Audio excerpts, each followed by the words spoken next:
عالم صلی اللہ علیہ وآلہ وسلم کی زوجہ ام المومنین سیدہ ام سلمہ رضی اللہ تعالی عنہا سے دوسری روایت ہے. پہلی روایت میں نے عرض کی, آپ فرماتی ہیں قالت ذکر رسول اللہ صلی اللہ علیہ وآلہ وسلم المہدیہ وہو من ولد فاطمہ.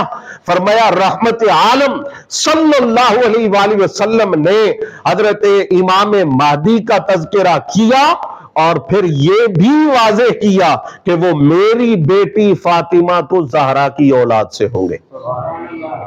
ہمارے حضرت تاجدار گولڈا سیدنا خواجہ پیر سید مہر علی شاہ صاحب گیلانی قدس سرہ العزیز نے مرزا غلام احمد قادیانی کو یہ فرمایا تھا کہ تو مہدی ہونے کا دعویٰ کرتا ہے حالانکہ تو مغل بچہ ہے.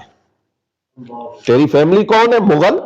مغل برادری سے ہے, مرزا ہے, بیٹ کہا جاتا ہے, مغل کہا جاتا ہے, مرزے کہا جاتا ہے. اور فرمایا تو سچا مہدی نہیں ہو سکتا اس لیے کہ رسول اکرم صلی اللہ علیہ وآلہ وسلم نے ارشاد فرمایا ہے کہ مہدی میری بیٹی سیدہ فاطمہ الزہرا کی اولاد سے ہوں گے.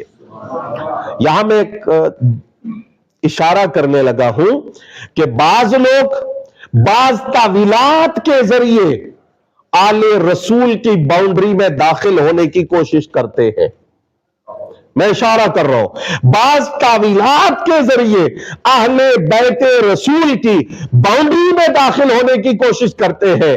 خبردار اس باؤنڈری میں داخل نہ ہو وگرنہ ایسے کسی دجال اور ایسے کسی مہدیت کے جھوٹے دعویٰ دار کے لیے رستہ بنے گا. وہ کہے گا اگر فلاں فلاں فلاں اس تعویل کے ساتھ بنو فاطمہ میں داخل ہو سکتا ہے تو میں بھی ہو سکتا ہوں. لہذا بنو فاطمہ وہی ہے جن کا نسب حضرت امام حسن مجتبی تک پہنچتا ہے اور جن کا نسب حضرت سیدنا امام حسین سید الشہداء تک پہنچتا ہے.